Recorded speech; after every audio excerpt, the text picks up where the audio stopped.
박혁 전도자가 감정적인 이유.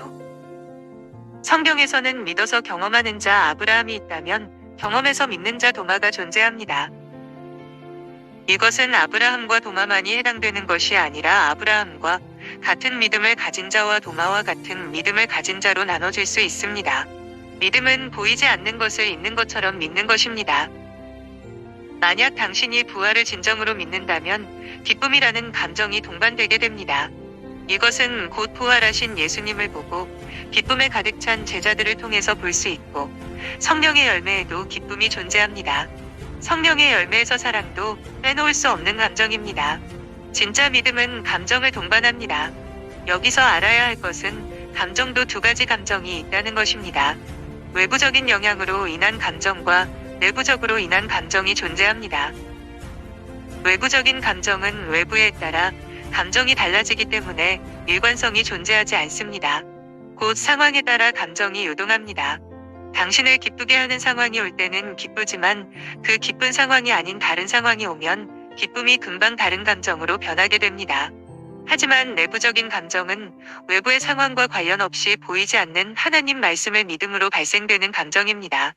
성경은 외부적인 감정이 아니라 하나님 말씀을 믿음으로써 따르는 감정을 말합니다. 그래서 진정한 믿음에는 성령의 9가지의 열매가 나타나는 것입니다. 이것은 보이지 않는 하나님 말씀을 실체처럼 믿을 때 동반되는 열매입니다. 오늘날 문제는 무엇입니까? 감정이 일관성이 없고 외부에 따라 감정이 요동친다는 것이고, 사람들은 그런 것을 보고 신앙은 감정적이지 않아야 된다는 게 기독교에 퍼져 있습니다. 그 사람이 상황에 따른 감정을 가지고 있는지, 진짜 말씀을 믿음으로 그 감정이 동반되는지는 상황이 변화되면 금방 알 수 있습니다. 우리는 감정에 대해서 알아야 할 게 있는데, 감정을 통해 당신이 어떤 생각을 하고 있는지 알 수 있다는 것입니다. 만약 당신의 생각이 부정적이라면 당신은 무의식적으로든 의식적으로든 부정적인 생각을 하기 때문에 부정적인 감정이 산출된 것이고, 긍정적인 감정은 의식적으로든 무의식적으로든 당신이 긍정적인 생각을 하기 때문에 긍정적인 감정을 가지는 것입니다.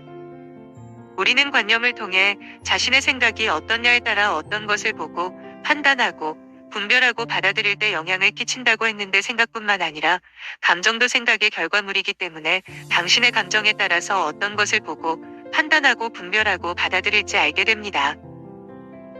성경에서 보면 바리새인들은 예수님에 대한 악감정을 통해 예수님을 보았기 때문에 항상 부정적으로 보고 부정적으로 받아들였습니다. 아무리 예수님이 어떤 선한 일을 했더라도 그런 부정적인 감정을 통해서 어떤 것을 보면 당연히 부정적인 것만 눈에 들어오게 되고 선한 것도 악하다고 받아들이는 것입니다. 그럼 다시 본론으로 들어가자면, 믿음은 외부적인 감정이 아닌 내부적인 감정을 동반합니다. 곧 보이지 않는 것을 경험하게 됩니다. 왜냐하면 당신이 무엇인가를 경험하게 될 때 감정이나 느낌을 가지기 때문입니다.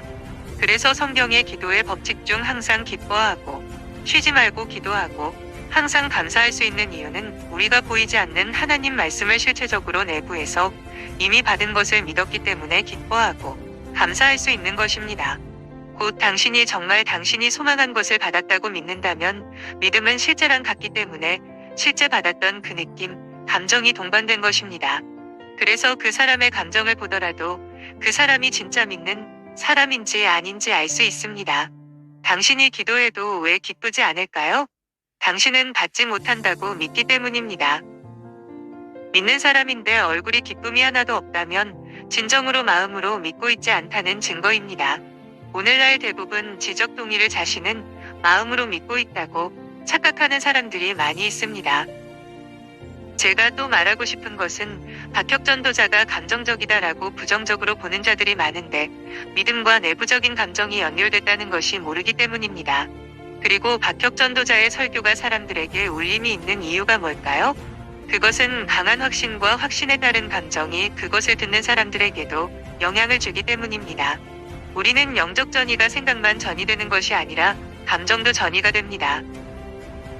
항상 부정적인 감정을 표출하는 사람 옆에 있다면 그 감정에 영향을 끼치게 되고, 긍정적인 감정을 표출하는 사람의 옆에 있게 되면 그 감정에 영향을 받게 됩니다. 어쨌든 박혁 전도자가 그렇게 감정적일 수 있는 것은 정말 부활을 머리로 믿고 있는 게 아니라 큰 확신 가운데 믿기 때문에 내부적인 감정이 동반된 것입니다.